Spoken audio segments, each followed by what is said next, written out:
আজ আমরা আলোচনা করব কিভাবে সামাজিক যোগাযোগ মাধ্যমে ভুয়া তথ্য ছড়িয়ে পড়ে এবং সেটি কিভাবে জনমনে বিভ্রান্তি তৈরি করে। সম্প্রতি ডোনাল্ড ট্রাম্পের নামে একটি ভুয়া টুইট ভাইরাল হয়েছে, যেখানে বলা হয়েছে শেখ হাসিনা আবারও বাংলাদেশের প্রধানমন্ত্রী হিসেবে ফিরে আসবেন। এ তথ্য কতটা সত্য সেটি যাচাই করব এ প্রতিবেদনে।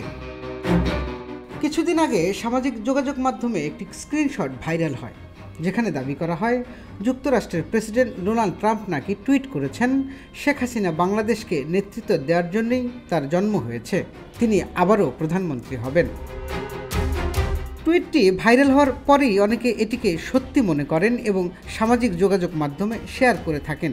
কিন্তু সত্যিই কি ডোনাল্ড ট্রাম্প এমন কিছু বলেছেন? প্রথম আলো ও এএফপির মতো বিশ্বস্ত গণমাধ্যম বিষয়টি যাচাই করে জানায় এটি পুরোপুরি ভিত্তিহীন এবং ভুয়া। ট্রাম্পের অফিসিয়াল এক্স টুইটার অ্যাকাউন্টে এমন কোনো টুইটের অস্তিত্ব নেই। এটি মূলত কিছু চক্রের তৈরি করা একটি ডিজিটাল ম্যানিপুলেশন, যা জনগণকে বিভ্রান্ত করার জন্য ছড়ানো হয়েছে। প্রশ্ন হচ্ছে, এই ধরনের ভুয়া তথ্য এত দ্রুত কিভাবে ছড়ায়? গবেষণায় দেখা গেছে সাধারণত রাজনৈতিক উদ্দেশ্য প্রণোদিত গ্রুপ, ট্রল অ্যাকাউন্ট এবং কিছু মিম পেজ ইচ্ছাকৃতভাবে বিভ্রান্তির তথ্য তৈরি করে। এরপর সেটি কিছু সোশ্যাল মিডিয়ায়, ইনফ্লুয়েন্সার বা ফেসবুক গ্রুপের মাধ্যমে ভাইরাল হয়। এ ধরনের ভুয়া তথ্য শুধু ব্যক্তিগত মতামতকেই প্রভাবিত করে না, বরং রাজনৈতিক উত্তেজনা ও বিভাজন তৈরি করে।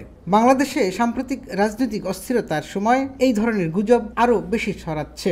এতে সাধারণ মানুষ বিভ্রান্ত হয় এবং কখনো কখনো সহিংস পরিস্থিতিও তৈরি হয়।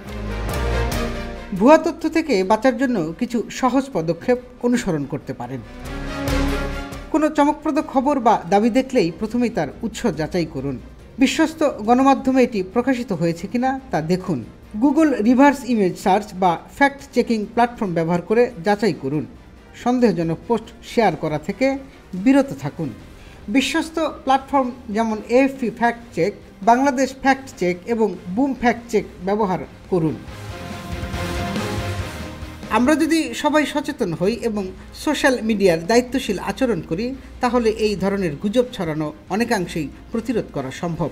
কারণ সত্যের চেয়ে মিথ্যা দ্রুত ছড়ায়। এই সত্য জানুন, সতর্ক থাকুন।